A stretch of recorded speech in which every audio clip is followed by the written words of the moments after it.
Hey VC, what's up? It's me, yours truly. I am back to post a quick video here. Back just to kind of do a recent finds video. Just share with you some of the recent finds and things that have come in over the past few weeks.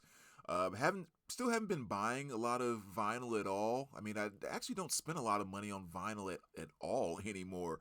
But of course, having the ability to work at the shop and kind of build store credit and that type of stuff, kind of keeps the vinyl flowing in, which is always good. So yeah, I just want to kind of share with you some of the stuff that's come in. I just picked out like maybe I don't know 10 pieces or so, 8 9 pieces, so this won't be too long. But I do want to start off with a awesome VCLT that came from Angel. Um, Really cool album, and he actually sent me this because in one of my recent What's Been Spending videos, I showed a cassette that I had played, and I was just kind of talking about it and saying how much I liked it and I need to get it on vinyl. And he just reached out to me and said, "Hey, I have a very nice copy. I wouldn't mind sending it over to you." So he did just that. So first and foremost, thank you so much for thinking about me. Really appreciate it, man. And what he sent over was this copy of Kicks Blow My Fuse. Their 1988 release. Yeah, 1988 release. And yeah, just an awesome, just hard rock album from that time frame. And like I said, I've had the cassette forever, just never had a chance to get it on vinyl. And he sent over this beautiful copy, blue vinyl. That's the Friday Music pressing. And yeah, man, I cannot thank you enough. I mean, I appreciate it so much just for taking the time to watch my videos in the first place, much less, going the extra mile like that and sending over just an awesome addition to the collection. So, truly appreciate it, my friend. Thank you so very much. He also, just to, add in a little cherry on the top, he sent a few cassettes, Aerosmith Pump, classic. And this is one that I really been wanting to get in the collection. So that was a great one there. Shocker. And then Damn Yankees. And then he also threw in a little Dirty, Rotten, Filthy, Stinking Rich by Warrant. So 4 really awesome cassettes there as well. So again, Angel, thank you so much for thinking about me, man. Truly appreciate it. Really do. Sharing some other things that have kind of come in. I have a few 45s. A little Morris Day, Color of Success, one of my favorite songs by him when he went into the solo part of his career after the time. Saving All My Love, Whitney Houston. Um, Separate Lives from the movie White Nights. And little Pat Benatar, Treat Me Right. Love that shot of Pat. All of her covers are just so awesome. I think I already showed this actually in a previous video, but it's still sitting over here. Stand in the Fire by Mickey Thomas, kind of the theme song from Youngblood. And Swing Out Sister, Breakout. If you kind of remember that song from the 80s, it was kind of a hit. Maybe you don't remember by name, but if you actually heard it, you'd be like, oh yeah, I remember that thing. And so yeah, it's just a few 45s that I picked up. I don't really collect 45s. I mean, if I find songs or singles that I like and they have the sleeves, they must have the sleeves in good condition. Then I'll grab them for $1 here or there. But yeah, I'm not a really a 45 collector, if you will. But I mean, when I do grab them, I clean them and I put them in the rice sleeves and everything. So I take care of them just like any of my other records too. But yeah, so it's nice to actually grab some. It's been a while since I've picked up any 45s. Moving on to the recent finds. This was an awesome one I picked up just yesterday, actually, which is AC/DC Back in Black. As you can see, kind of a very nice OG pressing of this. Aaron Mutha Alamere VCLT'd me a Walmart exclusive, and I love collecting those. And then I had like a 2012 or something release, but I'd always wanted an OG of this. And kind of waiting for one to come across that was actually really nice. It didn't have a bunch of ring wear and stuff like that. And this one was probably one of the cleanest ones that I've ever seen, which really shocked me because it came into the shop and we kind of have this rule where when we put stuff out that was in our flip videos and all of that, we don't touch it until afternoon just to make sure we give like all of our clients that want to get in there that saw the flip video, they can come in and have an opportunity to grab it. And sure enough, like later into the day, it was still sitting out there. I couldn't believe no one grabbed it. So I'm like, hey, okay, I'm gonna upgrade my copy and get an OG of that. So nice to finally have a beautiful OG copy of that in the collection. Of course, you guys know that album inside and out.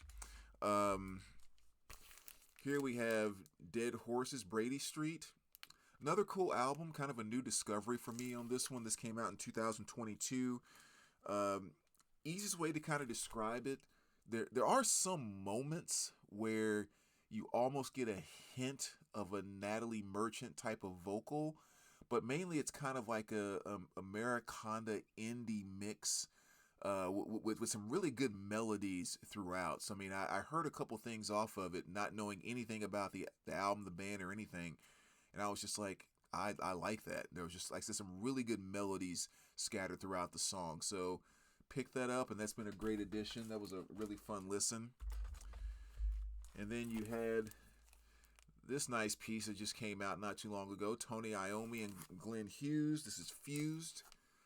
Another cool one I've listened to on cassette for I don't know for how long. So nice to finally have a official vinyl pressing of that. Have they issued it before? I don't remember, so I'm not gonna say.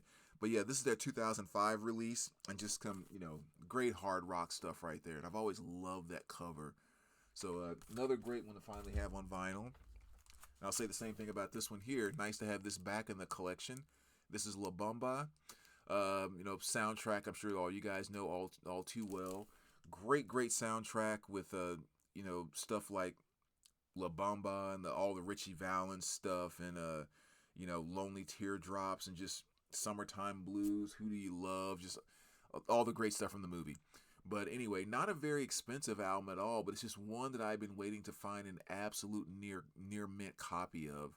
And just finally came across one the other day. So great to have that back in the collection, which is awesome. Great movie. Excuse me. And then this one that came out a while ago, Songs of a Live World. Sorry, The Cure. This is their live album from their recent stuff, if you will. Came out in 2024. Again, everything The Cure does is solid, so that's just kind of a given. But yeah, another great one there. And then kind of flipping over to the jazz side of things a little bit. Curtis Amy and Frank Butler. Another great one here, New Tone Poet release. Can't say much about that one because I haven't actually listened to that one yet. I'm going to listen to it today. But then you do have this one that I know is awesome, which is Hank Mobley, Third Season. So another great addition to the Tone Poets collection there. And the last two, 10,000 Maniacs Playing Favorites. This is from, I think, a 2014 performance, I believe. And I kind of just took a shot on this one because it's 10,000 Maniacs, and I tend to like all 10,000 Maniacs.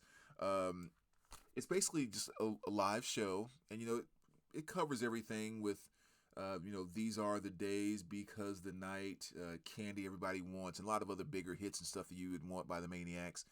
I would probably give this like a 6 out of 10 maybe. Solid performance. I think one you would appreciate maybe more if you were there as opposed to the actual recording. But I did like it mainly because I liked a lot of the songs on there. But this is one where I've kind of said I'm going to listen to it again one more time to see if it's something that I really feel I will want to go back to and listen to in the future. Because if I don't have that feeling, even if I like listening to it now, then I'll end up getting rid of it. So it's kind of like right there of solid, but am I going to go back to it? And they'll determine whether I decide to keep it or not. But still, overall, a solid live album considering. And last but not least, the one and only Jason Isbell, his new album that just came out, Foxes in the Snow. Jason's just amazing songwriter for those that know him. Kind of a mixture of like Americana and you can't say blues. He didn't really play blues. It's really kind of Americana country, but then also kind of more of a modern fashion or whatever, modern style. But just a great songwriter, and his lyrics are just, like he can just floor you with some of his lyrics. So new album by him. It's not going to come anywhere close to becoming my favorite album by him. Like this isn't Southeastern all over again or anything like that. But great songwriting. I've only listened to it once all the way through. Side 2, I remember I enjoyed more than side 1. And even more so too, it's on like this goldish vinyl. the pressing itself is a fantastic pressing because basically it's an acoustic album, and it's just like the sound floor is just very low, very quiet. It's a very crisp, kind of shiny, shimmery delivery with his guitar. Vocally, he sounds great on it. So for an acoustic album and an acoustic pressing, it sounds fantastic just in that regard. And then you add some of Jason's awesome music on top of that, and you have another solid record by just an amazing songwriter. So that's another great one there too. So anyway, there you go, VC. Those are just a few recent finds there. Again, Angel, thank you so much for thinking about me with that Kicks album. Really, really appreciate it. As always, let me know what you guys think, and we will talk to you soon. All right, take care, guys.